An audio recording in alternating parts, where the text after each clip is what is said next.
And so between the age of 14 till I came to this country, I was just hustling. I don't know what we call it, teenage year. Yeah. So I came as an exchange student to a place called Kehinde University in Pittsburgh. Yeah. You know, that's Pennsylvania. And I actually was going to be a Catholic priest. A Catholic priest? That's correct. Yeah? That's correct. No, this is a much further stretch. No, it's football, insurance, Catholic priest. Or what makes you stand out in terms of just everybody else in your field, or compared to anybody else, another one? Yeah. Like, okay. For me, you say, I do me.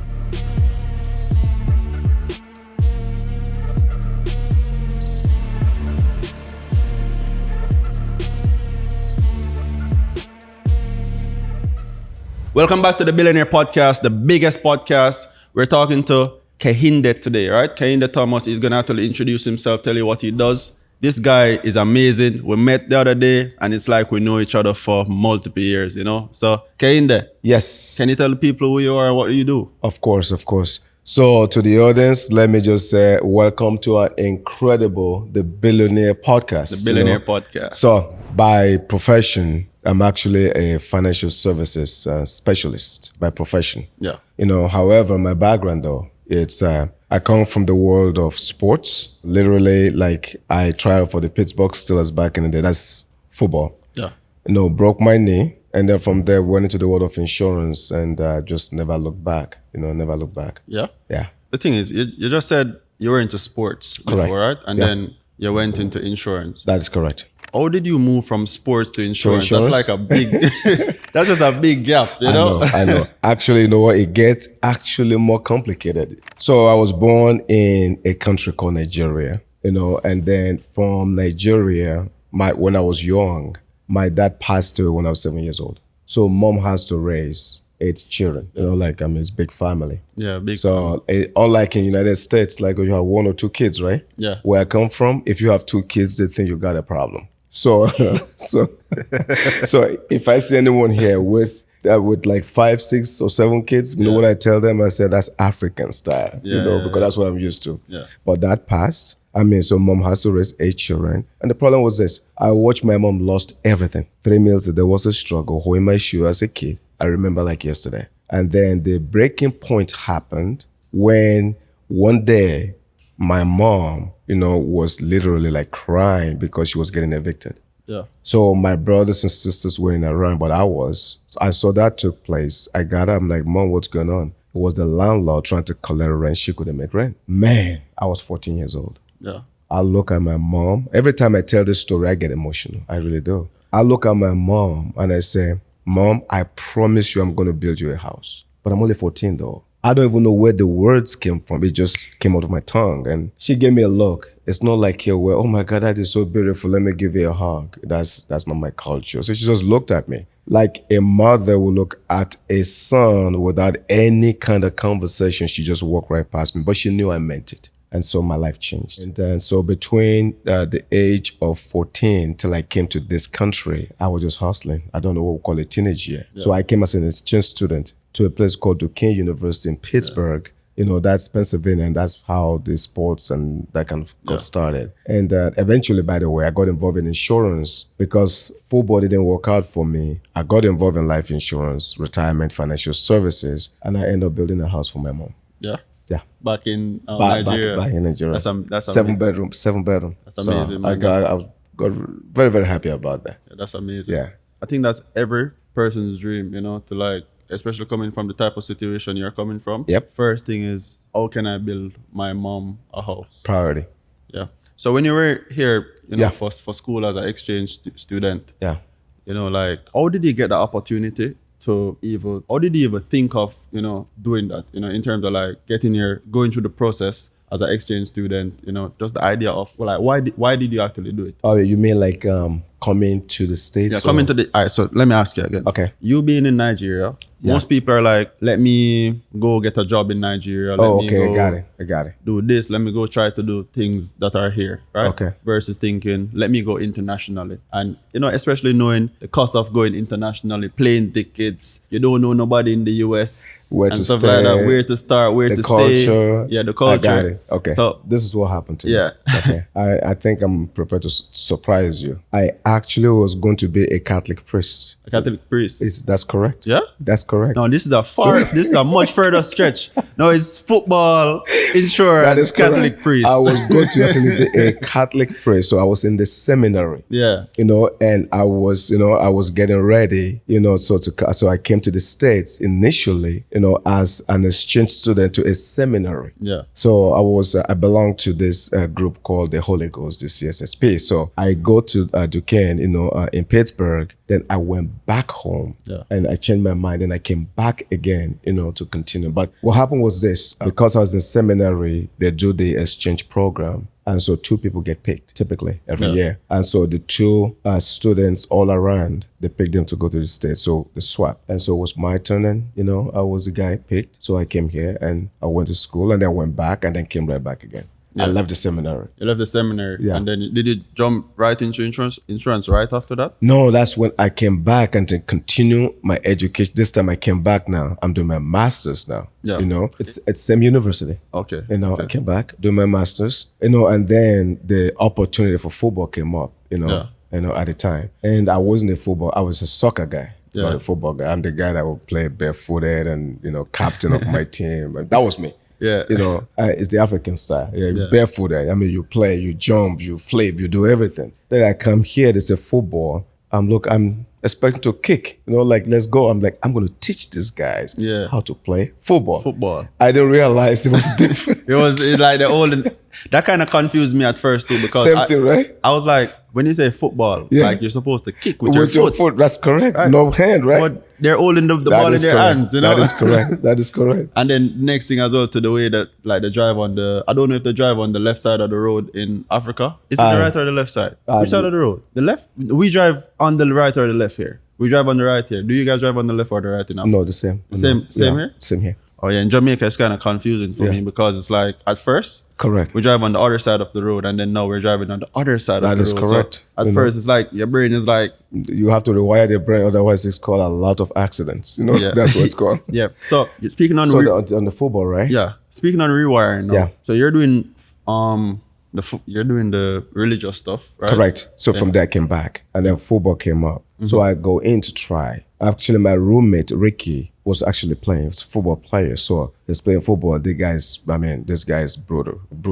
He's good. This guy. So built, solid. So they said, hey, why don't you try out football? I'm like, so I go there. The coach looked at me and the coach says, do you play soccer? I said, sure. Yeah. He said, why don't you try this? So I put the ball down. I kicked the ball, but I look at his eyes. He just looked at me was shocked. Do it again.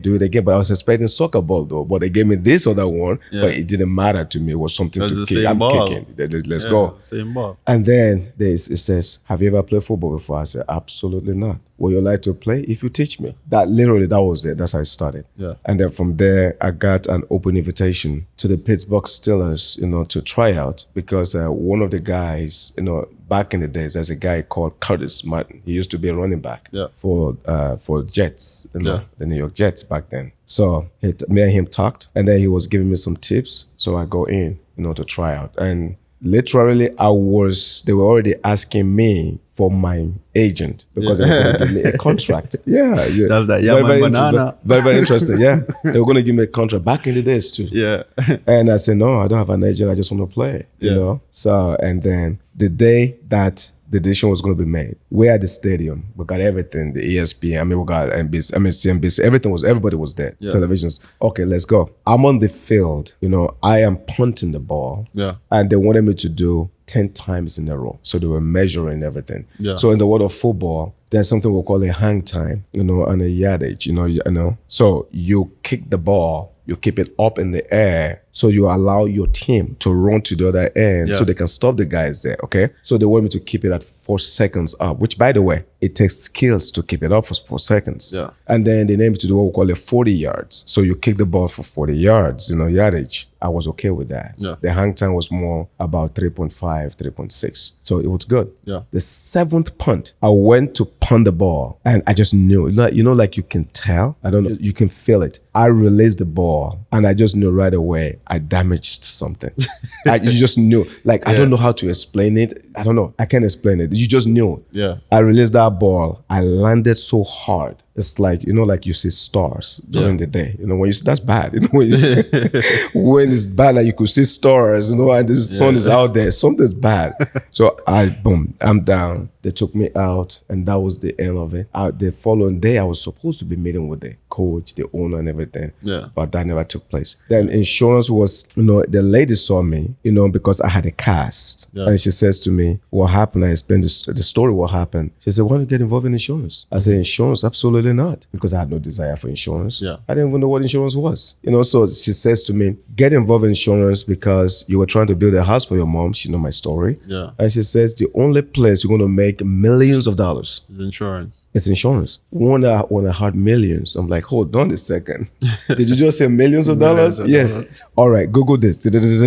Which industry creates the most millionaire? Insurance. Insurance. Got it. Yeah. I didn't have no more questions. That was the end of it. Yeah. Because I just want to make millions so I can build a house. Don't forget this. My ultimate goal was to build a house for my mom. Yeah. I'm very lucky that they introduced me to insurance because it didn't matter what I was going to do. If it was an opportunity for $1 million, I was determined to build a house for her. I was the biggest mama's boy. I said, oh, don't say you're a mama's boy. I'm like, seriously? That's amazing because that's actually that's raw motivation. Yeah. And also, like, a side note, like, even me, I've been doing research on insurance as well, too. And it's just a conversation I was having the other day. Yes. Like, most of these hedge funds or most of these, like real estate investments and stuff like that, every one of them have to have insurance or backed by an insurance company. Everything. And insurance companies are the companies that really invest in most of or are behind most of the biggest projects that you'd actually see. So why not get in? Think about it. Your nice Benz downstairs is called auto insurance. Yeah. My Bentley, auto insurance. Yeah. Homeowners insurance. Yeah. Life Insurance. Health insurance. You want me to go on? It doesn't matter. Anything, warranty, phone, what is it? Insurance. Travel. It travel. It doesn't matter. Anything that you're doing, in a civilized society require insurance. Yeah. It just makes sense. So speaking on insurance, most people don't know what that is. That is just like you when you just started out. Yeah. A lot of the viewers don't know what it is. Could you break it down for them? For insurance? Yeah, what insurance is? Absolutely. So to the audience, as you guys are listening to this, first of all, let me commend you because this kind of a podcast, there are a lot of podcasts out there. And I've been on a lot of podcasts, but a podcast that brings about financial literacy, it's a big thing for me because I'm going after trying to educate people to become financially literate because when you're literate, you're empowered. You can make decisions. Yep. And when you can make decisions, most likely you attract money to you because you're making the right decisions for your wealth. But having said that though, insurance works like this. You see how it actually, I'm going to explain this in the most fundamental way. Yeah. Where I come from, and Jamaica has that too. Yeah. I think it's called, what's it called? You guys, it's susu, or some people call it susu, some people call it's where people put money together, and then they pass it on to someone else, like every week or every month. It's like a partner draw. That's exactly partner draw. That's exactly what you guys call it. You guys call it partner draw, right? Okay. In my village in Africa, we have a different name for it. Okay. Yeah. So some call it susu, partner drive. Okay. So people put money together and then let's say I'll pass the money on to you now. Yeah. The more people I have, the bigger the pool. Yeah. So insurance, it started out actually back in the days with the Roman Empire. Yeah. So the Roman Empire and the emperor would take care of the military that it's killed in war. Yeah. So they would take care of their family. That's actually how it began, and so this pool of money, started out and they would give it to the deceased family members, the survivors, the children, take care of themselves. But in today's world, it has become, you can't do anything without insurance nowadays. Yeah. It's impossible. So insurance is this. I will explain it with auto insurance, for example, okay? On auto insurance, we say, but why do I have to have that? You wreck your car. You don't have enough money to take care of the car. You wreck somebody else's car. they don't have enough money to take care of their car. You know, imagine how many damaged cars will be on the road without insurance. Yep. It'll be crazy. More hazard. So in that sense, some entity has to come in to take care of both. That's insurance right there. And it's your pool of money. Okay. Life insurance. If you're making any kind of money, I don't care what it is, and you're the breadwinner of your family, it's a responsibility. Think about it this way. So you have your baby, right? Yeah. I have my children. All right. Kids walk up to you and say, Daddy, I love you, which makes sense. Mommy, I love you. That makes sense. But which of them is going to walk up to you and say, by the way, Daddy, make sure you get insurance if you don't, in case you croak? I mean, it's never going to happen. Yeah. So a guy like me, and many more like me out there, guess what we do? We represent the voice of your child, my children. We represent the voice of business owners, like business partners, for example. You know, maybe a partner dies, and guess what happened? The other partner have to buy the other one, but they don't have cash. Yeah. The business goes down. To avoid that, business insurance. Okay, many more so in order that you're the breadwinner of your family, for example. Bam. You die, then what happened? You're the one making the money. Nobody else is making as much money as you are. Yeah. Their life will change. So life insurance is a very critical, extremely critical component, of wealth. That's why it is the foundation first. Yeah. So I ask people, do you want the foundation first or the roof? Yeah. Of course, the foundation. The foundation. And then you build. So it's life insurance first. Then you go from life insurance. Then you have your savings. You go from your savings. Then you say, okay, oh my gosh, you know what? Let me, that's 3 to 6 months of savings now. Then, or even a year, okay, if you condition yourself the right way. Then you go from this, like, okay, you know what? Let me make sure that I have, people go for a home, but a home should really not be, a home should be nest. But after savings, then you can actually dabble into something, believe it or not, retirement before anything. Yeah. And then from there, bam, let me go at home. Wait, retirement has its own insurance? There's no retirement plans or programs. Yeah, there are life insurance for retirement right now. Like what we call index universal. Just purely is used for retirement with no taxes at all. What? That's correct. Let's continue. I want to hear more about that. Yeah. It's called index universal life. Yeah. Under, I can pause and address that. Under section 7702, Internal Revenue Code, that's IRS. They treat life insurance, as an investment if properly structured. Yeah. However, it has to be put together the right way. Okay. So the government actually allow you to put money into this plan. And people put money out, no taxes at all if it's structured properly. I got a lot of very, very wealthy clients that are my client that have millions of dollars put away under the insurance program. And they can access the money when they need it. If you have more money, you could put the money into it. It's beating the banks. Banks are giving, I would say, high yield, 3%, 4%, 5%. These ones are giving you 7, 8, 9, even 10%. Yeah. And you have access. That's why we call it banking, infinite banking, using life insurance. Yeah. So that exists. It's out there. Unfortunately, most people don't have this education. Yeah. So they don't really know. Yeah. And then from there, as you do your homes, then you go into what we call the stock market.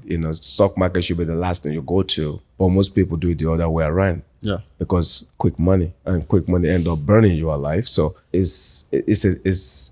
it goes, I don't know if I'm describing to the audience, if you guys are looking at me, it goes like this, but insurance is the foundation first. And the roof is that the last piece is your stock market. That's the last piece, which is you made enough money you can afford to lose and grow, that goes there. Yeah. That's the way it's supposed to be. So for a person who is in the stock market, for example, because a lot of my audience is day traders. Yes. Also people who are investing in real estate as well. That's correct. People who are investing in e-commerce, right? That's correct. So for somebody that is starting out right now and they want to properly structure themselves for tax purposes, yes, as well as just overall, if God forbid, if anything should happen with the business, a market crash or market's going to crash, but continue. We're going to talk about that.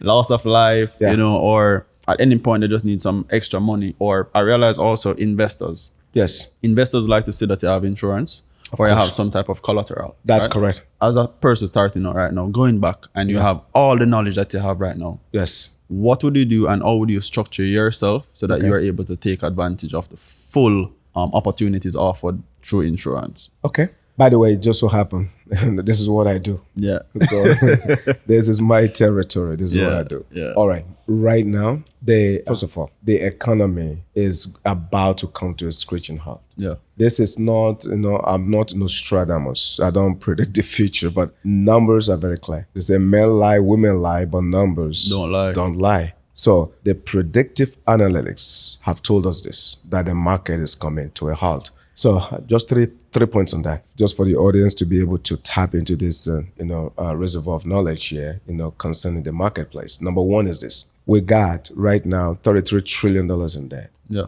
Where it's a point of no return where we are. Meaning this, just to service our debt alone, which is the interest rates on the debt alone, in the country, it's, if you look at the budget, the budgetary items, when it's number 3 to service just the debt, meaning it's that high of a priority. It's actually bigger than our military. Yeah. So that's how big this is. Okay, but for how long will it take? Yeah. Because now we're beginning to service the debt. It's going to start going into the trillions now, just to service the debt. Just imagine that. Yeah. So it's a point of no return. Number 2 is, you say, normally we use inflation to hedge. Let me explain just for the audience, okay? Inflation is when there's too much money chasing fewer goods. We call that inflation. Yeah. We also have a reverse of that too. But inflation is life now. Here's what happened. Every time, the government print more money, which, by the way, there's not like there's a machine out there printing money. All really somebody have to do, honestly, is go to a computer and just enter a digits. That's a bunch of digits and that's it. Bam. Yeah. Because the money is digital, so it's not like a currency where, okay, that's a machine printing money. None of that. You just go in there, put a bunch of commas, zeros, and we're good to go. Yeah. Which they did during COVID with $7 trillion. Now, I want to imagine this for a second. We got $7 trillion introduced into the economy. Okay, cool. What are the goods and services that back it up? None. Okay. What do you expect when that much money comes in? Inflation. Yeah. So we're dealing with inflation right now. That's why the average person can buy a home now. The new home, if you're going to buy a home right now in the country, the average home right now in the country for a first-time home buyer is $400,000 to $500,000. How can they afford that? Yeah. Just imagine that. So inflation is already creating a very tumultuous economic environment as it is. There's a third part to it. So inflation, is one. 2, our debt, it's another. The third one is this. We just introduced this thing called artificial intelligence. Yeah. Now, it depends how you look at this, okay? Yeah. Because for some people, this is going to be a major problem. For others, this is a blessing in disguise. So it just depends how you look at it, okay? 300 million jobs are scheduled to be wiped out in the entire world. Okay, United States of America, just next year, 2025, we're looking at 2.5 million jobs to be wiped out. It's ongoing as it is. GM just announced over 1,000 layoffs, and the list, it's a long list of stuff taking place. So AI bringing a bunch of what we call job losses all across, think about it, all across the economy. It does something psychological to the human brain, fear. And the fear is this: if you don't know if you're going to have a job, are you going to go buy something? No, because you're afraid. Yeah. So the average consumer don't really want to spend. They have to hold on to what they have because they're scared. Well, that mindset alone can paralyze an economy. Yeah. So if you look at those 3 things right there, we already know we're in trouble. There's nowhere else to push this. So all the government can do right now, the government's going to fix this, by the way. It doesn't matter who gets elected. It's irrelevant. Yeah. Because no government, no politician say, hey, by the way, vote for me. I'm going to increase your taxes. I'm going to make life so difficult for you. There's going to be austerity measures. Vote for me. You kidding me? Yeah. No, you're not going to. It's impossible. So they have to go there and say, hey, vote for me. I am going to help you with food. I'm going to help you with this. I'm going to cut taxes. But there's nowhere else to do anything. Yeah. But they have to go on those promises. It's for them to be elected. And when they're elected, what else? They want to be re-elected again. They're not going to do the right thing. So we are at the very end of it. So that's the economy part. That's what's going on that side. Okay, let's put that aside. Now, what's the role of insurance and what can insurance do with all of these things? And I say the economy is going to crash. Right now, there is, I talk about infinite banking. If you ever hear BYOB, be your own bank. Be your own bank. Exactly. Infinite banking, be your own bank. Or if you ever hear the concept of something we call the Waterford method, by John D. Rockefeller back in the days, the first guy in modern history to be known as the first billionaire. Talking about billionaire. Yeah. First one, okay? By the way, I'm reading his books right now. I mentioned that I finished the book. He wrote a book to his son. It's a letters, that to his son. Compilation of letters, but it turned that into a book. All right, watch this. The way we are right now, okay, with insurance has become the wealthy people's tools to multiply wealth. So it's either you're multiplying or you're diminishing. You're one of the two. So you're the multiplier or you're diminisher.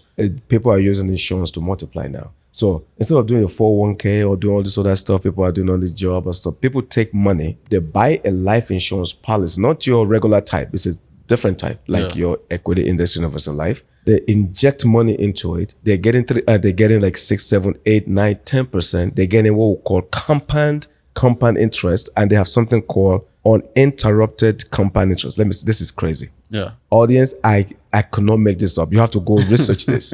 Uninterrupted compound interest simply means, that you could give me $1 million. I could put it inside a life insurance policy. Maybe your policy is $2 million, but you have cash for $1 million. I could go in there. I could take $500,000 out. So I'm left with how much? $500,000, right? Yeah. The insurance company will still give me credit as if I had $1 million in my account when it's time to credit me. Yeah. But I already pull out 500. They should just give me credit on 500. Not at all. They will give me credit on $1 million as if I never took it out. Yeah. It's called uninterrupted compound interest. So imagine if you're wealthy and you're putting money away. Yeah. You're using the cash as a collateral to take a loan for that thing, because rich people don't use their money. They use other people's money. Yeah. So I get money from your body, and then I take money from him, but I say, but where's the collateral? Look at my cash. Where is, okay, not a problem. Sign here, boom. I take his money. I keep doing what I have to do. Yeah. People are using insurance for all of this stuff. And then here's why there's no tax. And people say, but it's impossible. What do you mean? Okay. They say under our code, tax code, you can't tax, like if you go to take out a loan is not a taxable incident. Yeah. In other words, I'm not going to take out a loan and then you tax me on my loan. Yeah. Not at all. So guess what? This is the most powerful thing. This thing is so powerful that the government does not allow you or allow any company to truly go on TV and take an ad on this. You're allowed to do social media stuff, but not on TV. You will never see this on TV because, think about it. If everybody is doing it, where's the government money for taxes, for Washington, D.C. to screw up? It's impossible. So it cannot be. So they allow you to put money in there. You can take the money out as a loan. So now you're taking out a loan against your own policy. But here's the crazy part about this. It's a loan you're not even intending to pay back. Yeah. Because it's your own money. Yeah. Think about that for a second. So people can take millions of dollars. This is crazy. So $100,000 can become eventually a mil. You made $900,000 on $100,000 by not a single tax. Yeah. That's legal. How does it become $1 million? How does $100,000 over a period of time? Your money compounds. Okay, over a period of time. And then that is with the interest that you're earning and all of that. You're getting interest constantly. Okay. This is why people are bringing money to the insurance. That's why, like in Forex, like in your space, for example, or other space where people make a lot of money, they put into the insurance. They say the insurance is a safe place because your money participates in the growth of the marketplace without the losses. Whoa, that sounds like a lie. What goes up must come down, right? Isn't that what they said? But not in this case. No. Because this is crazy. All right, let's take everything out. Let's just discuss everything to the T. So watch this. I take a life insurance policy on me, for example. Yeah. Say I drop $1 million in there. Or I say $1 million becomes, let's say $2 million, for example. Over a span of maybe 20 years or whatever. I'm just for, analysis purposes. I'll go into the $2 million. And maybe I'm 65, whatever, The retirement age now is 67, the full retirement age. So let's say I take the money out. No problem at all. No taxes at all, just so you know that. So let's just say I take the entire $2 million out, no taxes. Yeah. I can have that money structured literally where I could have interest. Maybe I'm getting 5-6% interest, and they can give me this money on a regularly scheduled basis. Yeah. Put it inside another thing called an annuity, for example, and I get a lifetime income. Replacing your regular income that you usually have. And I haven't paid any taxes at all. Yeah. So when you get that in your account, you don't pay taxes at all. No, because I'm jumping into another account that I'm going to annuitize. Yeah, and because I took it as a loan, you keep it invested. Yeah, it's a loan. Okay. Listen, if people know, this is what I say to people. Okay, ignorance is the mother of poverty. Yeah, because when you don't know, you see, you can't give what you don't have. And I think a lot of people that run into money, they end up losing money because the mental aptitude for keeping money, understanding how money works, is not there. Yeah. So if it comes in, making money is easy. I tell people it's the easiest thing. Anybody can go become a millionaire for real. Yeah.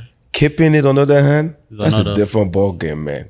It's completely different ball game. Yes. So that knowledge that is required that we must have in order for us to be able to make it and also keep it. So the expanse of knowledge, require the books you read, the people you talk to, the meetings you attend, that's correct. Yeah. Those three things. People you talk to, meetings you attend. Funny enough, Dwayne, as I said the other day. Is that right? No, because it was like, we're there and he says, Kehinde always says three things. it's always three things to become successful, right? I do. Everything is three. Don't forget we're three-dimensional human being. Yeah. So my world is all dimensional. That's it. It's all three. First dimension, second dimension, third dimension. Let me ask you. You mentioned the Rockefeller strategy, right? Yes. The waterfall method. The waterfall method. Yes. Somebody had told me about it before. Yes. But I never really got to dive into it fully. The waterfall method? Yeah. And I like to learn from people that are actually doing it versus just going and just trying to do too much research myself. I want to learn from you because you're actually doing this on a day-to-day basis. I'll save you a lot of time on that. Yeah. I will. All right. The waterfall method, just by explanation is, I want to imagine like water falling. Mm-hmm. Okay, waterfall. So water is falling, boom, boom, boom, bubbles, and then somewhere along the way, guess what the water did again? It came right back up. Then it fell again. So waterfall method, okay? But, in the economic insurance sense, the way we talk about it is this. You're approaching wealth from multiple perspectives, that you're putting things in place in multiple angles. So, for example, the life insurance is just one component. Yeah. So that's what Rockefeller did. Yeah. So he took out the life life insurance policy, by the way, on himself and the entire family. The children, everybody got life insurance policies. Yeah. Then he established a trust. So that trust, instead of, how like people get life insurance, oh, who's your beneficiary? Oh, my wife, my girlfriend, my boyfriend, my kids, okay. The trust is the beneficiary and the trust is the owner of the life insurance. So you're just the insured, okay, because there are multiple parties to a life insurance contract. Then what happened is this. As members of families were dying, they were paying who? The trust.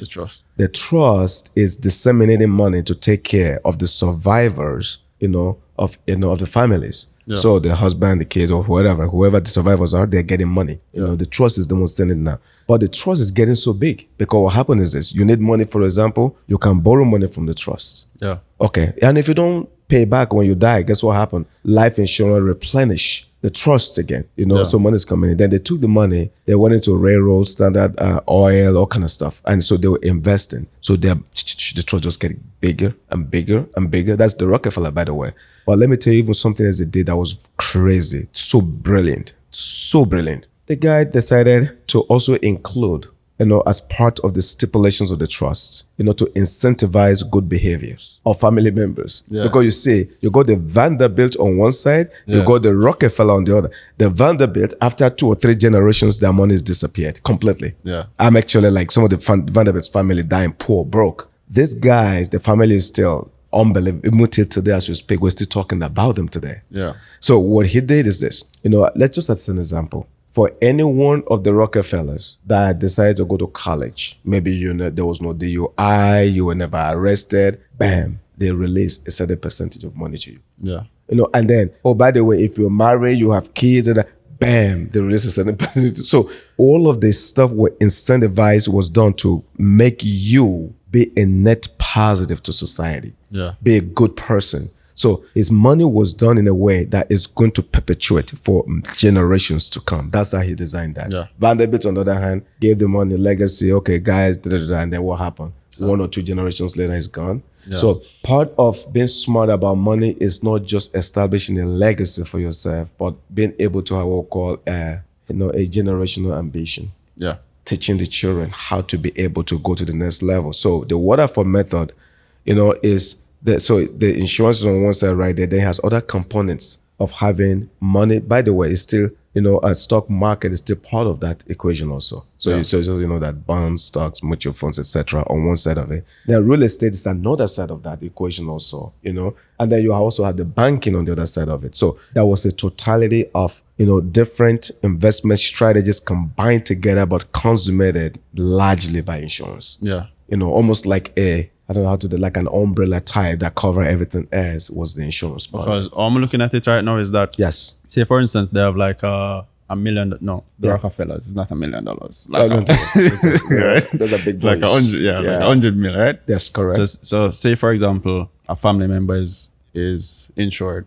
When they die, that's automatically 100 mil insured back to the trust, right? That's With the correct. trust, Money gets paid back to the trust. paid back to the trust. So new family members being born now, They all get insurance. all get insurance. A stipulation: everyone born to the family automatically get life insurance. Yeah. So that's one way of earning. Then By the next way, I wish I was the one taking care of that family. Just so you know that, it would be really cool. So the next thing now is that a person decides, I'm going to start a business. Yeah, The family is able to fund that business. that is from the correct. trust. Yes. And then the set. Instead of going to the bank or going anywhere else. Yeah. But it might be difficult to get loans at the bank or for anybody to actually believe in a dream that they have. Yeah. So they create a structure where they don't need nobody else to believe in your dream. You don't need the bank. You don't need the bank. All you need is grow up, show me, a plan, show me what you're That's going to correct. do. And I will fund it. And That's then, why you be your own bank. Yeah, you build your own bank. That is correct. And then not only that, they put stipulations in, which is KPIs. They set targets and KPIs and say, hey, if you do this and you are able to grow the money to a certain amount. That's correct. You could make it any way you want it with your own incentives attached to it, with your own value propositions attached to it. Yeah. And that's the coolest thing about it. Yeah. And that's a thing that not a lot of people teach their kids, because like, for example, people have kids as well, and it's amazing because like you will go through struggles and you feel like you don't want your kids to go through struggles, and then you like a lot of people don't teach them certain morals or certain rules of money to say, hey, you have to make back something before you issue more. Right? I think it's the worst mistake we all make. It really is the worst mistake. I'll give an example. So my son's car broke down. Yeah. I could close my eyes and fix that car, even get him a new car. Yeah. I refused. You know why I refused? I wanted him to learn exactly what it takes to actually being able to get money, to fix his car, and so on and so forth, so he can have tremendous appreciation for his relationship with money. Yeah. Because what happens is this: when you give something to someone and you don't let them go through the process, you actually deny them the opportunity for wealth. Which, by the way, that's the issue I have with all this stuff, like hand me money, hand me this, because all you're doing is you're creating more dependence. That's what you're doing. Yeah. But by allowing him to go through the process, I can see his brain is flipping. Yeah. Do you know how long ago his car has been dead now? I'm not kidding. Yeah. 3 weeks. Yeah. The growth I have seen in him in 3 weeks, it's unbelievable. Yeah. Like his growth in 3 weeks, I could not have taught him in words. Yeah.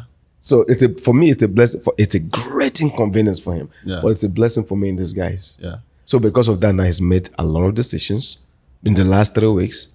And once it's going to be actually taking a test, on insurance. Yeah. Once he gets his license, trust me, he's going to make $100,000 in the month or something like it's not a big deal. Yeah. But he has to go through the whole process first, because as parents, the mistake we make is we're too quick, because big heart. I can't let my kids go through this. I went through it. It's such a big mistake for parents. For parenting, it's the biggest mistake. Yeah. Because if you went through it, the reason why you are who you are now is because you went through it. So that was a quote. I think I can paraphrase it. It says, "What's it? Bad times create good men." And good times. Like create. I think it's weak man or something. Weak like men, that. correct? It's the word weak. Good times create weak men. Weak man. You get comfortable.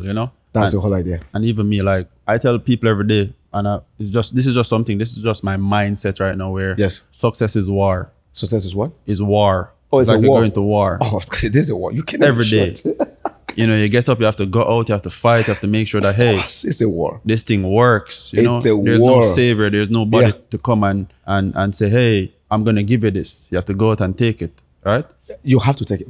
I like the words. That's it. Yeah, success is war. That you have to go grab it. I do know what my famous thing is. No one is coming to rescue you. Nobody. You might think everybody is coming to rescue you. When it comes down to it, every human being will rescue themselves first before you. I don't care who you are. Yeah. So we all have this illusion in our head, like, oh my God, he loves me, she loves me, my kid, my this, my that. When it comes down to it, the fastest person that can rescue you is you. So you better be empowered for that. You better be empowered for that. Titanic. Yeah, that's correct. That's correct. So business. Get off the boat, man. Business is a war. And I tell people, please don't go start a business. The fact that you're a cook doesn't mean that you should start a restaurant. You shouldn't. Yeah. The fact that you are, oh, by the way, I'm into fitness, and it doesn't mean you should go open a gym. No. Yeah. These are two separate skill sets. Yeah. So the skill set of cooking is not the same skill set as entrepreneurship. They are two different things. Yeah. So I tell people, if you're going to go into business, you are going to a higher calling. That's what you're doing. Yeah. There's a reasonable level of pain you have to put up with. Yeah. Because there's going to be nights you can't sleep, you can't make payroll for your staff. Stuff happens, like people come after you. Like it's a war. If you're weak and you can't handle that kind of stuff, please just settle for a 9 to 5. Yeah. And just live a very ordinary, casual life. Every 2 weeks you get a vacation. Like man, you get 2 weeks vacation in a year. That's it. Yeah. You go to Disney. You tell Mickey how much you love Mickey, and life is good. And simple as that. That's it. But that's your life. Nothing wrong with that. But if you're going to go into business, it's a war. You got to be ready for it. Yeah. But here's the reward, though. The business is like farming, like a farmer. A farmer goes plant. Okay, and like you buy the land, but you're not making any money. You buy the seeds, you're not making any money. You hire workers, money you don't have, you're not making any money. Then you actually have the audacity to build something we call a silo so that you will harvest someday. It's called a faith, right? Yeah. But yet you don't have any money. Yeah. You're doing it with the risk of what? Drought, it may not rain. At the risk of a locust coming to eat, your harvest. But yet you believe that one day you're going to have a breakthrough. It's faith. Yeah. It's not even religious faith. It's faith in perspective of entrepreneurship. So you just keep going. You're like nothing. You just refuse to quit. And then eventually, bam, harvest season comes. By the way, throughout this period, everybody laugh at you. Yeah. They thought you've lost your mind. Go grab a job. They push back at you. What are you doing? Why are you wasting your time? Like, they don't see your dream. You see your dream, but they don't see your dream. Yeah. You keep fighting for your dream. Yeah. And then eventually, harvest season comes. You make so much money. Yeah. And then you take care of everybody else. And my God, you're so lucky. You're so lucky. You're the same guy that told me to quit. Now all of a sudden I'm lucky, Yeah. So these steps of entrepreneurship, it's reserved for, honestly speaking, for those who have a certain mental development to the extent where they can withstand the opposition's position, Because if you can, then they're going to shut down your dream. Yeah. Because I don't care who you are, and I don't care what culture you are in. There's always somebody telling you you're not good enough. Yeah. Somebody telling you you're wasting your time. Somebody telling you, what are you doing? There's always the noise. And by the way, they're not like they're bad people. Let me say that again. They're not bad people. Yeah. But it's just the fact that that's what they know. Yeah. God didn't give them the gift of that entrepreneurship and that vision. So they can say it. So they're talking to you from a very good-hearted place, but your vision is bigger than theirs. Yeah. It's just the fact that all entrepreneurs, my heart, if you're listening to me and you are an entrepreneur, my respect to you. Whatever you're doing, don't quit. Yeah. That's it. Don't quit. You will make it too. So let me ask you.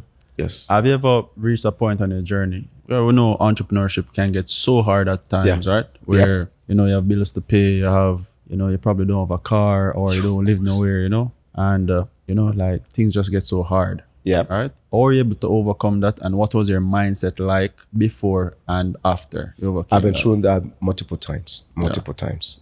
I will tell you my story. I'll tell you, look at Elon Musk. Yeah. Everybody know Elon Musk. Okay. And look at, in fact, if this is crazy. Elon Musk, you will never know who Elon Musk is, without PayPal. PayPal. Okay. Now, I want to just rewind for a second. If you look at Wall Street Journal, Elon Musk was introduced literally to the world as what? As a scammer. Yeah. Oh, by the way, here goes this man that scammed people of $3 billion.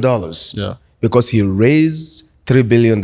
Business failed. They say he scammed everybody. Yeah.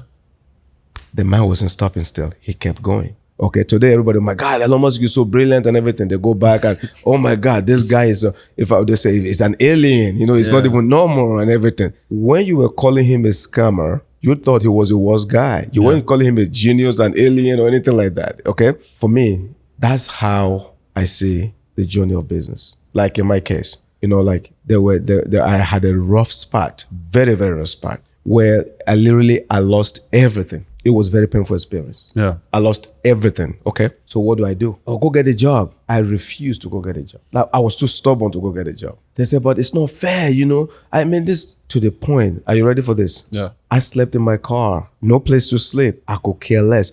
My vision was so crystal clear to me. There's no way in the world. The only way I was going to quit was if God took the last breath out of my lungs. Then I'm out. Yeah. But as long as I breathe, I was going to keep going. So I'm in this spot. The only thing that rescued me was book, personal development. So I picked personal development. I started reading a lot of books, a lot. One book that helped me a lot is called Outwitting the Devil. That book was powerful. So when my mind was playing games with me, the book Outwitting the Devil, you know, kind of like shifted my mind a little bit. It helped me tremendously. Yeah. You know, then, you know, at the time, I was beginning my journey into quantum physics at the time, trying to understand the universe, the incredible power that we have. Because at the time, I didn't know anything. You know, like trying to figure out like the laws of attractions and how you can attract wealth and that kind of stuff. Throughout that period, when I was down, I was reading a lot of books. Yeah. Just to keep me, you know, like going. And then because of the books, guess what happened to me? My brain went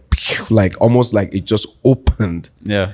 They said that, who said it? It says, you're either money or you become money. So what do you mean? Because if you already have money, then you're good because you can multiply, you're good to go. But if you don't have money, what should they say? Become money. But how do you become money? You become money by becoming the asset. But how do you become the asset? You become the asset because you become what? Information rich. Yeah. That you feed your brain so much that you have so much knowledge that the guy with the money or the girl with the money comes to you and say, damn, I need you. I need you on my team. Bam, they give you the money and guess what happened now? You're wealthy too. So listen, my brain was locked in, you know, and then that kept me going. And then when I had my breakthrough, you know, it was very simple. I never forgot what it's like.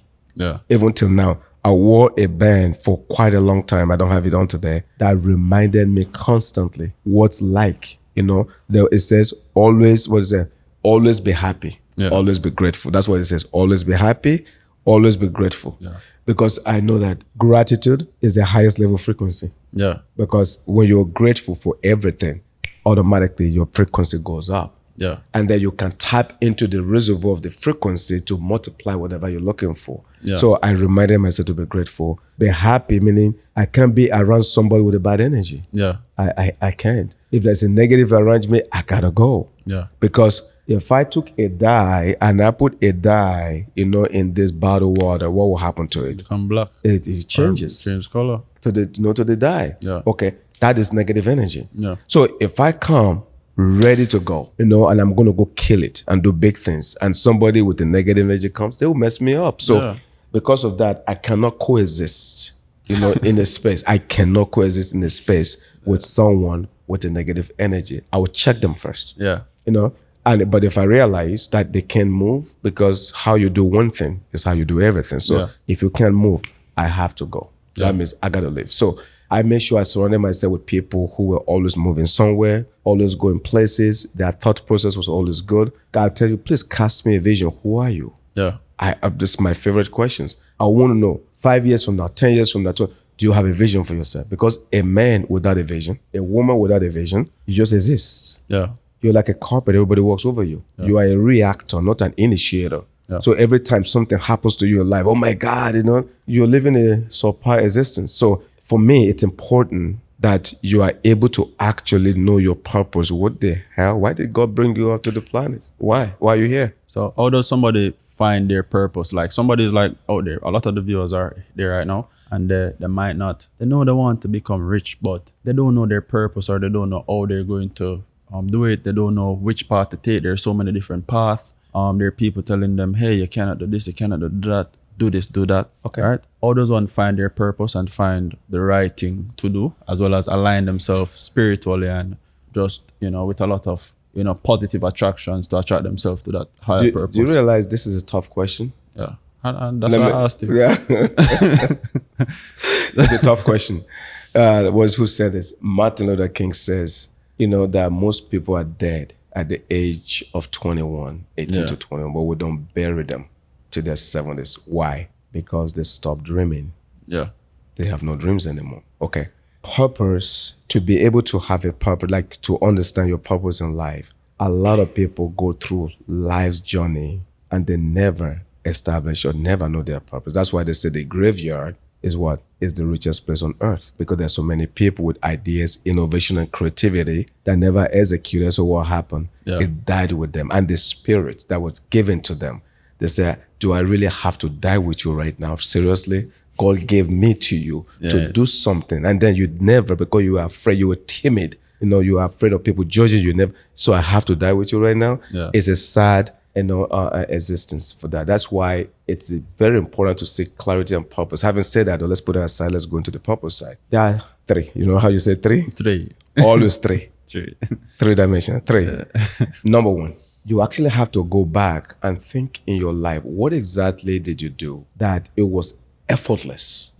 And everybody, you got a standing ovation. They clap for you, and you felt like you actually accomplished something, but it didn't cost you too much. It was just like, it was just you. And you can go back and retrace your life and see what that is. Most likely, whatever that is, that's it. Is right there to the deterrent of your purpose. Because, it's something that you did effortlessly that, like people recognize that it was a unique quality of you. That's the second part. Okay. There's too much noise going on right now with social media and all kind of stuff that people don't meditate, People don't take time for themselves, there's no self-care. Or wake up in the morning, just running. There's no meditation, there's no routine, there's none of those things. What happened? So you get up in the morning, you get into the chaos of life without being able to sit down and actually like quiet down your brain first. Because what happened to you? Then you just become like everybody else. So meditation,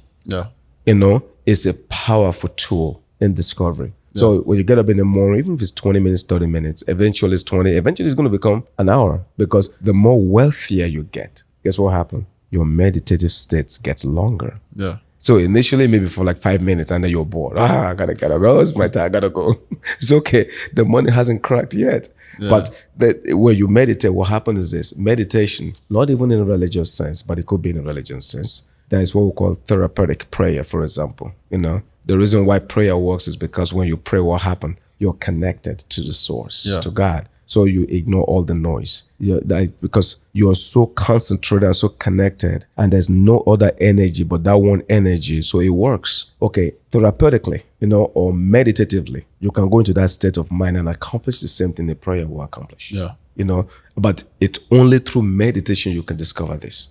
So second part is called meditation. And when you meditate on your life and go back and rewind in time. The third thing, which I think most people wouldn't do. It's like perilous principles, 80-20, So they say always, it's never fair. I don't care which culture, where you're talking to, and perilous principles for the audience, it simply says this, that 80% of effect, is caused by 20% of the incidents. In other words, like either in economics, in output, in anything, like 20% of people produce 80%, for example, of the work, or even the world's money, for example. 20% of the world's population will hold 80% of the world's money. And the list, you can interpolate to anything. Doesn't matter. Perilous principles. Okay. It applies here. They say it's not what you say, it's what you do. So most people will not go into action. Most people will not. Most people were too afraid, too timid. They wouldn't start something. They wouldn't even try. You see how like we met and okay, let's go for lunch, boom. And then we move on. But look at the speed of application though. Your functioning speed, it's incredible. We're talking about functioning speed and processing speed, able to process issues anywhere, all the different type of speeds we have. Okay. But your functioning speed is incredible. Most people don't move like that. The reason why you're successful is because you have speed, but you also have action. So the third is action. And that's why in the Bible, two things is required for a miracle to take place. One of them is called faith. The other one is called what? Action. According to your faith, get up and walk. But faith what if you have work, faith? There's something that says faith without work. That's so same thing. So most people will not act at all. So action is a necessary ingredient for success. It doesn't have to be perfect. It just have to be fast. And you just have to move. That's it. If people just live by that philosophy, everybody will be free. Everybody. But people want things to be, it has to be perfect, it has to be this, it has to be that, it has to be, okay, when this is right, then I will do this, when this is, no. When you start, the universe will reorganize itself to accommodate your start. It's like the same thing that happened to us the other day while we were driving. The guy had said, the older you get, there's this thing in your head, I can't remember the name of it. The what? It's like little antenna. The pineal gland. Oh, the pineal, the pineal gland. Oh, yeah. Responsible for abundance and wealth. Abundance and wealth, right? In the brain, yeah. And the older you get, yes. it starts shrinking. It starts shrinking, right? Correct. Does it still shrink even if you're a positive thinker, if you still work it, does it still shrink? This is amazing. This is absolutely amazing that you brought this up. The pineal gland, this is pineal, pineal gland. It's, by the way, it was just a late discovery. Yeah. It wasn't like it's been discovered a long time. No, it's a late discovery in science. That obviously our eyes, boom, this is the first outlet to the earth, retina, boom, and then back all the way to the pineal gland. The pineal gland is very small, almost like a peanut, very, very small. But pineal gland is what's responsible for abundance and for wealth. Yeah. And when you feed it, when it elasticates, it grows, and that's your life is in full abundance. But as you get older, it begins to what? It begins to shrink. So there are things that people do to increase their pineal gland. You say, as like a positive thinker, for example, a positive thinker will always have a very buoyant, pineal gland because you are vibrating at a higher frequency energy. Think about this for a second. So you have the sub-existence life, one-dimensional plants. You have maybe two-dimensional animal. You have three-dimensional human. Then you have fourth, fifth, sixth, all the way to 11 dimension. Yeah. Remember what I said? Okay, the fourth dimension is like Christ consciousness, for example. It's fourth dimension. Jesus walked on water. What do you mean? No human being should walk on water. Fourth dimension. He walks through. The door is closed, and what happens? Jesus just show up. What do you mean? The door is closed. What are you talking about? Yeah. Fourth dimension, because they don't operate anymore in the physicality of our physical body, but it's the consciousness. Yeah. Okay. Now watch this. The pineal gland. It's a late discovery in the brain that we know that the more you attract positive energy and you stay in the existence of positive and high frequency, your pineal gland is in full capacity. Yeah, we know that. We also know that everything that you're doing, that the brain elasticity, for example, taking on a new language. How you're learning Spanish, for example. Yeah. Estoy aprendiendo español. You're learning Spanish, And then, actually, you got me on this one because my wife is Spanish. Yeah. But I have not been able to speak fluent Spanish. You know what I mean? When you started speaking, I look at my wife, I'm like, I'm like, babe, I better double down on this one, Yeah, I better double down on my Spanish. Well, look at this. They don't know that you actually know about 4 languages also. Yes, I do. Yeah. I have other different, but that's African languages, and that I speak. But in this is right here, it will be very useless for my money, Yeah. So it is the truth, Yeah. So right here, if I'm looking for my money, I need to speak my English, my Spanish, right. And that's it. I'm good to go. Okay. So now, if you're learning a new language, what happened? Brain elasticity, because then the brain is wired and retrained. So high frequency energy, taking on a new task that is challenging, for example, out of routine, is also helping that. But last but not the least, though, and this is very, very powerful, and I'll go back to it again, meditation. There's a book I read, it's called The Power of the Subconscious Mind by Joseph Murphy. In the books, it looks like maybe you know about the book or you read the book. And also there's a book by the name of Super Brain. Super Brain? Super Brain. Okay. But you can continue. Okay. I haven't, maybe I'll check into that. I'm going to send that one to you. Please, if you don't mind. I love reading. I'm an avid reader. I love reading.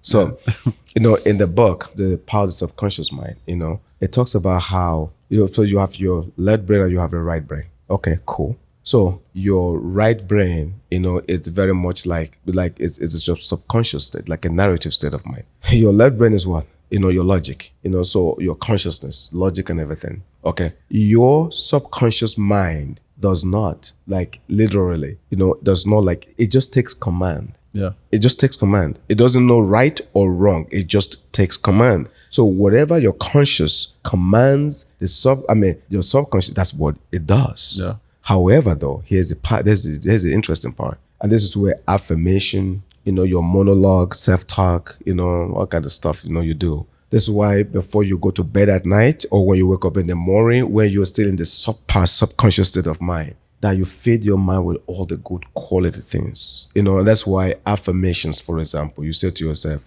I am amazing, I'm amazing, I am wealthy, I'm healthy, I have an incredible relationship. You say all those things to yourself because your subconscious, will take it. Yeah. It doesn't know right or wrong. If you say, I suck, your conscience say, no problem, you suck, you know? And that's exactly what's going to happen. So this power is so incredible that you can enlarge your pineal gland by continuously having a positive self-monologue. Yeah. And that has been proven that we have over 60,000 thoughts in a day, and obviously majority of them, 80% of them are what? Are negative. Yeah. That's why you have to release all negative energy. You think it, you release it. I command my body to release all negative energy right now, here and now. Bam, you release it. Yes. Because if you don't command your spirit to release it, then it stays with you, and then it messes up all that things. But when you release it, then you're free. Guys, to make money, honestly speaking, it's very, very easy. But it's the mind, though, because your mind is your currency. The mind is. Once the mind is right, everything is right. Your business will blow up. You can have anything you want, but the mind is the first thing. It's the first thing. I keep emphasizing that. Yeah, because look at this also. Just real life, just showing you how it works in real life. Yes. Just a couple of days, I was talking to Dwayne about insurance and just collateral and expanding our investment portfolio and saying, hey, we need to diversify into different things. And then you ran into me. Ran into you. But funny enough, how I even ran into him, and this just shows how the mind works. When you put something positive in the universe, it's like it has to come to you. That energy, that positiveness have to come back to you. If you put negative, it's going to go away. I have a science behind that. I'll tell you after. So I saw you at the light. Yes. Right? And I'm going to buy breakfast. Right? Yes. And I saw you at the light, and I need gas as well. I saw you at the light, and I saw your window down in your phone, and I'm like, I like your car because I'm a car guy. Got you. And then I thought you turned the other way, and I went across the road and I'm buying gas, and then I see you pull up beside of me, down in your phone, you know? And I'm like, wait, what is this? What's this happening right now? Then I get out of the car and I'm like, I gotta go talk to this guy, you know, because I like his car, you know. Let me talk to this guy. Started talking to you. Your insurance. Yes. You're in insurance, right? And then we start, you know, breaking it down and start showing me some stuff, and then multiple conversations. We are on a podcast right now. That's correct. You know, and then even not only that as well, but like just meeting people and just listening and having conversations. Yes. We had a conversation prior to this, and then we went like we went to get dinner, and then we're coming back now, and then we're just doing an hour just talking, and we're like, we're gonna hit this major milestone by this period of time, which is a specific date that we set. And you remember you were saying, don't just throw out big numbers out there or big things out there. You have to define timelines and be specific with your timeline. Correct. So we're there throwing that out, and I'm saying I'm going to make a call. Yes. Percy is calling me at the same time. That's crazy. That I want to call. Come, pull up here. Yeah. Then I'm able to meet the ambassador of this country That's amazing. We're expanding into, and then I'm able to meet this amount of people that are here that are doing certain things in a different field. And it just shows you how, you know, just being positive and just speaking certain things over your life. And you realize that you caused that? Yeah, you know you caused that, right? I realized cause and effect. You caused that. And I'm thinking about it even more now because I'm learning Spanish, for example. Okay. Glenn, Spanish. Okay. Right? Yes. And I'm able to actually practice with even more and more people because I'm surrounded by so many Spanish people right now. That's correct. You know, so it's just whatever you put out in the universe is whatever you're going to get back. In quantum physics, astrophysics, or even in neuroscience, you know, that's one unanimous conclusion. Yeah. Everybody came to this conclusion unanimously. You know, not debatable at all. You know, and it's this, that the way our universe works, every time you're thinking something, doesn't matter what you're thinking. Yeah. Okay. It literally is like an energy release, you know, from your head. Yeah. That's why when you wear the cap, the CCE or CCG cap, whatever you wear, it gets hot. No. It's an electromagnetic type thing that's attached to a computer. Yeah. So that literally as I'm thinking something, they can measure my brain waves. Like one of those like gamma waves. They can measure my brain waves. They can measure, in fact, let me tell you how complicated and how incredible advanced it is. They can actually see pictures of what you're thinking now. Yeah.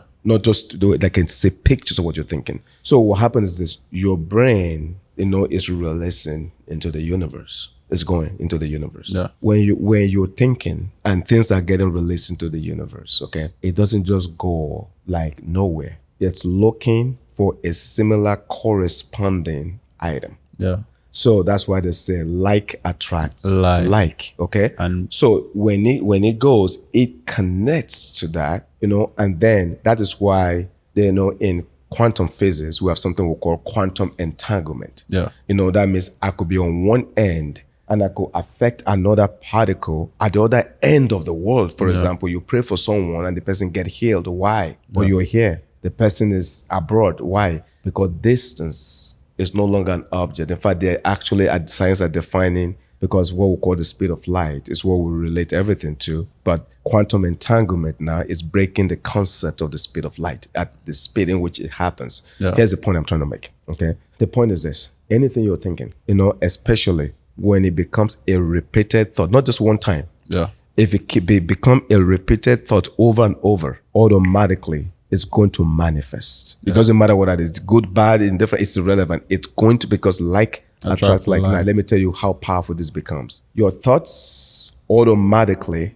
activate, but your emotions magnify. Yeah. So the more you feel either happy or sad about it, is the speed of magnification of which this exists. So this is so powerful that this is the reason why you see I can't have, I said, negative energy around me, because what happened is this: we are so powerful as human beings. We as like God made us. Yeah. Okay. And Christ says, you have more power than me. Yeah. We are an abstract of the heavens. Yeah. That is in us. Yeah. If people would just pause for a moment and truly let that sink in and actually cater to themselves, meditation, prayer, and then actually go inside for a moment, you could do so much in life. It's ridiculous. Yeah. It's ridiculous. So if your mind goes into whatever you want and just stay there, just watch the miracles of life. It's very, very scary. Yeah. I told my wife, I said, I just want to get ready for this. She said, well, I said, I said to her, my wife think I'm weird, but now she finally, because my wife is Dominican, So so my wife, I'm like almost like, what's wrong with you? I'm like, no, babe, you don't understand, Okay. But luckily enough, my culture, her culture actually are very similar. I mean, it's very, very similar culture. I didn't realize that Spanish and African culture, very, very similar. So, I said to my wife, I said, get ready for this. It is going to be absolutely maniacal. It's going to be incredible. Watch what happened in this. Yeah. In the next 12 months. Yeah. I said, just watch. I said, why? I said, because I'm at a point now where I'm now mastering the mind, and how the mind operates, not only in science, in faith, in religion. I'm mastering the mind now. Yeah. And I'm able to make my mind to command things around me that I've never been able to do before. Yeah. As in now, the law of intentionality just kicked in. Yeah. So before, it was happening by coincidence and by accident. Yeah. Now it's intentional. That's a dangerous place to be. Yeah. Very dangerous place to be. So all the things that I want to accomplish, the things I want in life, my footprint on this planet, the stuff like that, I'm already putting every ducks in a row, and I'm going to use my mind, to go to the places I need to go to. And then being grateful about it as well. Okay, that's number one. Yeah. Gratitude activates. If you're ever sad, just start being grateful. Grateful. Just be great. It doesn't matter what's going on in your life. You're sad. Just be grateful for I'm alive. I'm breathing. Yeah. Just whatever. Just be grateful. Every time you go into gratitude, everybody knows it's the biggest secret. Yeah. When you go into gratitude, automatically you alter your frequency of energy. You go to the positive one immediately. Yeah. And then once you go into gratitude, then you activate. You're supposed to have a gratitude book. Yeah. Where you write down, every morning when you get up in the morning, 5, 7 items, 10 items. I'm grateful I'm awake. I'm grateful I'm this. I'm grateful I'm that. Just what I'm grateful is gratitude book. So every time you get up, you're starting in a good frequency energy because you're grateful. And because of that, guess what happened? You attract more. Yeah. Let me ask you. Yes. In terms of just going back to insurance and just not just insurance, but just a businessman. Yes. And just in life overall. Yes. And I don't like to compare, right? I would never compare to anybody. Okay. But what do you think, or what makes you stand out in terms of just everybody else in your field, or compared to anybody else, another one? Yeah. Okay. For me, you say, I do me. And I like what you just said, compare, because one of the easiest way for you to get sad in life is to constantly compare yourself with someone.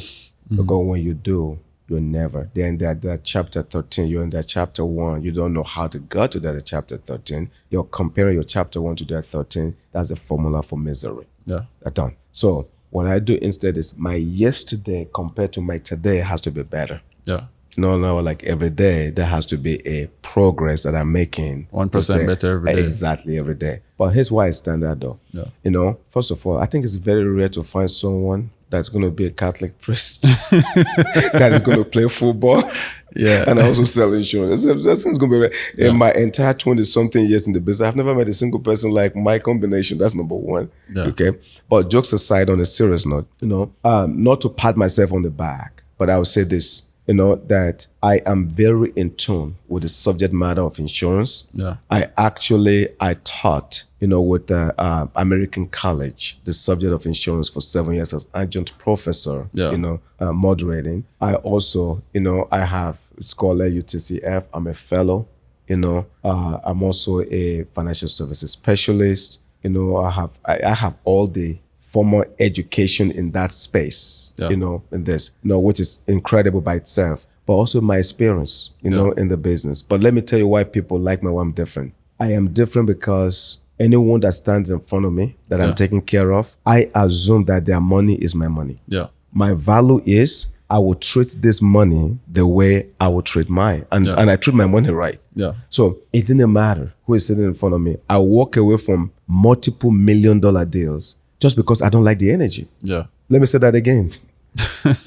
I walked away from multiple 7-figure commissions. Yeah. Just because I didn't like the energy. So for me, it's God first, it's family second, it's business third, and I have value proposition that I must maintain. I am different. I'm very, very different. I see guys come around and they just want to get money and they want to do this and they have big talks and stuff. I just sit down and I look at them. Yeah. I just look at them. Yeah. Half of the time, I don't even say anything. The people come to me. Yeah. They come to me because you see energy, recognize energy. Yeah. I don't have to fight for what's mine. Yeah.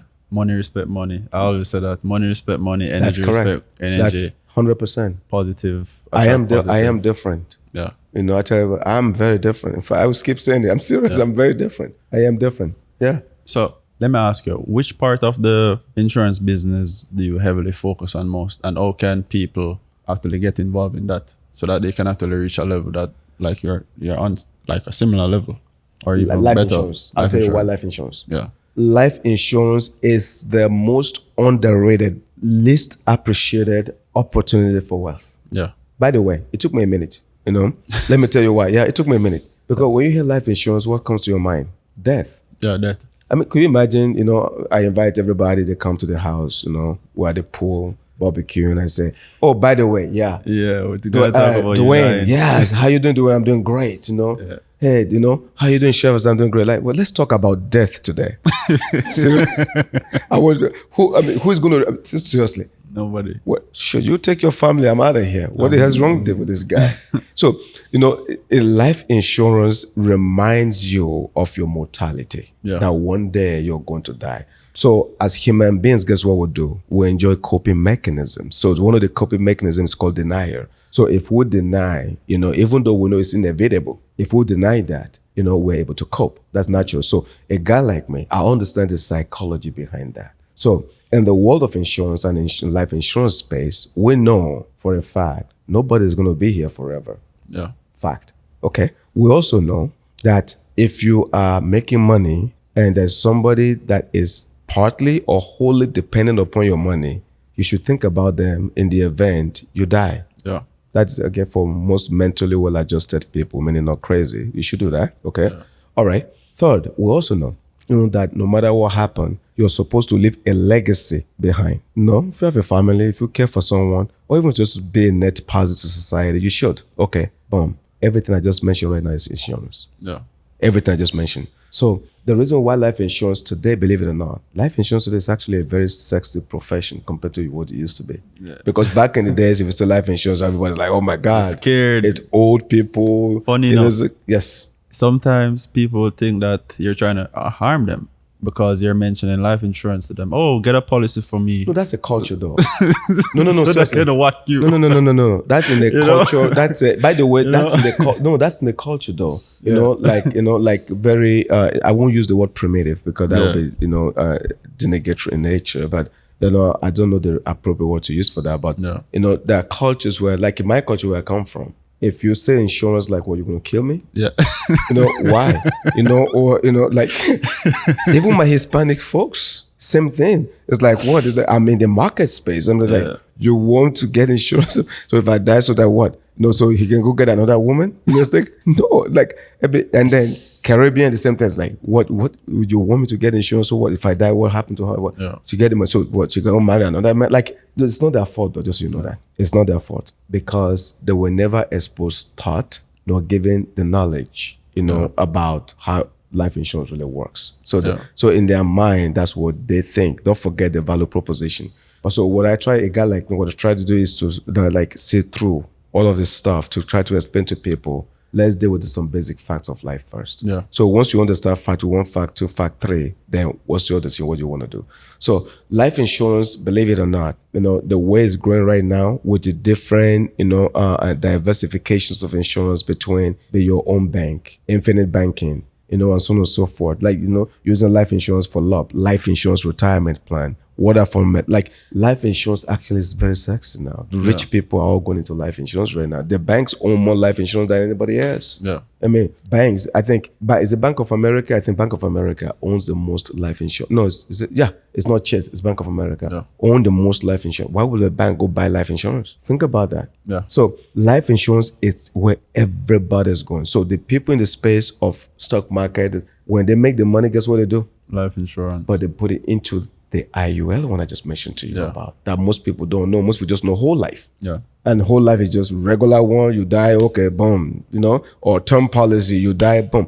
People don't care about those kind of stuff. That's why they say those things. Yeah. Or you want me to just die? No, people are now using it for living benefit. You get sick. Yeah. It gives you money. Yeah. For living benefits. Yeah. Heart attack, stroke, invasive cancer, and so on and so forth. Bam, it's done. Yeah. My wife, for example, is having a the partnership with Dillard's. Yeah. Dillard's is a $5.6 billion, obviously, a retail store. And the partnership is taking place at Pembroke Mall, Pembroke Mall, Pembroke Lakes Mall, at Dillard's right there. They're going to be having breast cancer awareness, over there. So there are people from all over. People are coming together. I mean, she's all over the place right now. She actually asked me to mention it to you too, to mention in case, your wife wants to attend and stuff like that. But it's going to be taking place there. Why I'm mentioning that, people get diagnosed with cancer and they give 80% of their life insurance policy. So a person with $1 million life insurance policy, maybe you're only paying $200 a month. You got diagnosed with cancer, they're giving $800,000 check. That's correct. And a lot of people are not taking advantage because they don't know. It's called living benefits. So the life insurance today is multifaceted. It's not if I just die anymore. Yeah. You need money. It's there for retirement. You be your own bank. You get sick. The living benefits kick in. And if you die, the death benefit goes to your loved one. Yeah. You also do the structuring of like trust as well. I like do. A trust I have as well. people in place that does that as well. Do a bunch, and this trust can be very complicated. Yeah. So there are multiple type of trusts, in place. The trust is very, very complicated. Yeah. And I said that they offer mentorship as well. And this is I do mentorship. This is what I particularly like about it. Yes. Because it's like, it's not just the insurance as a business. It's also, like financial coaching and just showing you how to actually set up certain things, because sometimes a person just know, I'm just going to sell an insurance, right? Yes. And then they don't even know what they're selling. They just read a test or something like that. And then they're selling it because they're just trying to get it on. But what I particularly love about it, and I think the audience is going to love too, is the fact that you're multifaceted. Meaning you're an investor, you're doing multiple different things. You're able to structure insurance in such a way where you can actually utilize it as collateral. You can actually take the benefits out of it as well. While you're still alive. You don't have to wait until you die. So that kind of even remove the scary part of it, because nobody really wants to think about death as well, right? That is correct. The way I use insurance is this. Insurance is my Mississippi River that feeds all the other rivers. You follow me? That's how I use insurance. Yeah. So, like insurance with the residual income, because it pays your royalties and residual income. So that right there, so no matter what happens, your bills are paid forever. Yeah. Because the residual income takes care of your bill forever. So you're good there. Yeah. But, but like, for example, in the life insurance space, I've never made $1 million a year in life insurance. Yeah. But yet I make millions from the businesses. From businesses and investments. But if insurance did not, if I didn't have the insurance, I didn't have that. Yeah. You get the idea here. So, but I use insurance specifically to make sure the residual income, is strong enough that I can take care of my bills no matter what, and that I have accomplished. So the way I look at it is this: I need you to be more. I say you, meaning I'm not talking you in person. Yeah, be like all well-rounded. You follow me? Like I like a person to be. I like holistic approach to life in everything. You know. Like if I want to see a doctor, I like holistic doctors that know modern medicine and also know traditional medicine. I like those. You know, if I'm dealing with a pastor, I like a pastor that is holistic in nature, who knows the Bible, understand everything, but also understand human nature. Yeah. You know, if I'm dealing it's like you're dealing with a real person. I like everything I do. I like holistic stuff. So I like businesses. And that's why I go into space of, quantum physics, learning, lots of like become a whole person rather than just I'm insurance. No. Yeah. So where can the audience find you so that they can actually be a part of your mentorship as well as just follow you and learn more about all of the different things. Absolutely. Thank you for that. So let me start on the mentorship programs. I actually have 2 of them. I have one group for just physicians only. Yeah. I have that group. Then I have another mentorship program that for everybody else, on the other. As a matter of fact, for the mentorship program, if you go on my IG, on my Instagram, which is Kehinde 10, Kehinde, Kehinde 10, Kehinde 10, right there, people can subscribe. When people subscribe, I will pick them. I have a video there. They can watch the video and they can subscribe to the level, and watch. So that's one part right there. On YouTube, you could find me, Dr. Kehinde Thomas, on my on YouTube. You'll find me right there, on YouTube. I actually found a video of you, you had hair. Oh, is that right? Yes. That was it. You had hair. That was an old video of me. I saw it. Yeah. I had that old video of me. I sure did. Just to tell you the truth, that I was never really bald. I just like the bald look. Yeah. So I had, even now, if I don't shave, I still got my hair, but I never because it was just too much work for me. You just get up and I just want to get up and go. So it's like, I got to when I had hair, it was messing with me. I'm like, oh, my hair's rough. I gotta comb my hair. I gotta pat it. I'm like, what is nonsense? Shave it off. Get up and go. That's just so. Yeah. That is why actually it was out of laziness. That's why I bought my hair. I'm sorry. That's the truth. Yeah. But that's my old videos right there. And that video you saw, my son, we went on a bet. If it scores A, he said, Daddy, I've never seen you with hair. Yeah. I said, Daddy, I think you're bald. I said, no, I'm not. He says, Daddy, you're bald. I said, no, I'm not. Yeah. He says, okay. I said, if you score A, I said, you will see me with my hair. At this point, I don't even know if I can grow hair back anymore. Yeah. So I took a chance. So he came back all A's at the end of the school year. I'm like, snap. Okay. Yeah. In the book called The 4 Agreements, the agreement number 1 is what? Keep your word. So you got to be impeccable with your word. So I already gave my word. I couldn't go back. Yeah. So I'm like, all right, I got to keep my word. So I let and then so my hair grew. He saw it, was like, whoa. Yeah. What are the other 3 agreements as well? I've been meaning to read that book. I just haven't gotten around to it. The 4 agreements, there are 4 specific agreements. Is number 1, it's keep your word. As a matter of fact, audience, if you guys don't mind, I will tell you right now, what are the 4 agreements? Siri. Yeah, Samson can't do that, So just telling you around the back. There you go. So he's the only person that's Samson in the room. So are you ready? Number 1, be impeccable with your word. Yeah. That's number 1. Always keep your word. Number 2, do not take anything personal. Yeah. Number 3, do not make assumptions. And number 4, always do your best. Always do your best. This is called the 4 agreements. Yeah.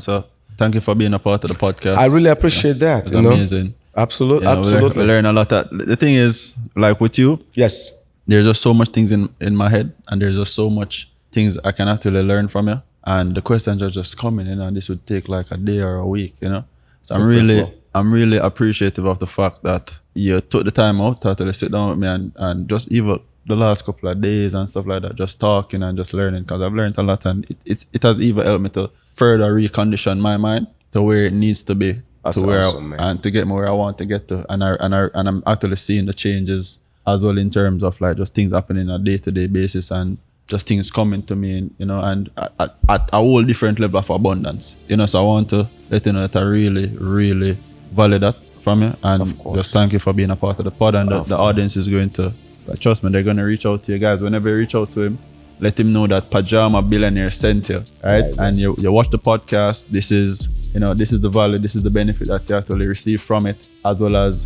be sure to just, you know, just be grateful, be positive, be a person that push positive energy into the universe, and that is what you're going to get back. And, you know, a year from now, 2 years from now, you could be any person that you actually want to become, you know. And as I told you guys before, as Kehinde said, you know, anything you want to achieve, want to think it, you can achieve it. That's correct. So think about positive thoughts. Thanks again for being a part of that. Let me thank you, you know, Pajama Billionaire. I want to thank you a lot. And just the name, look at the name. Yeah, the name is abundant. Billionaire is one of the highest level of wealth you can achieve. You know, I want to say this as my last, you know, commentary here, that for continue to do what you do with the podcast. Yeah. You know, because this is called financial literacy. What just happened right now. You know, you're making the world a better place. Yeah. You know, by teaching people, you know, financial literacy, how to think for themselves, how to attract money, how to build wealth for themselves. Yeah. This kind of stuff, you are a net positive, you know, to society.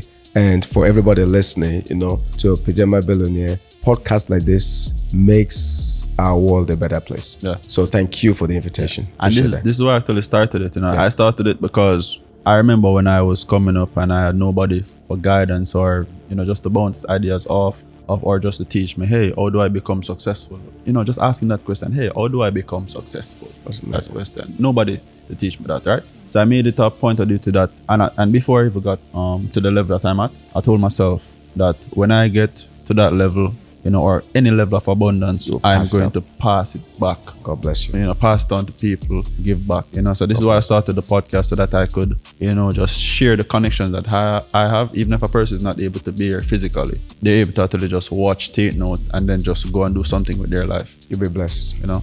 You'll be so blessed. It's just abundant, man. So thanks again for being a part of the pod. Thank you. Thank you for the Billionaire Podcast, guys. You know, be sure to like, share, subscribe, and be sure to follow Kehinde at Kehinde10 on Instagram. Follow me at Pajama Billionaire. Follow the Billionaire Podcast on Instagram, and as well as all other social media platforms. Be sure to like, share, subscribe, and let me know what you think of this podcast in the comment section below, and let me know the key points that you have to learn from it, you know. So this was the Billionaire Podcast. See you guys on the next one. Winners win. Net positive.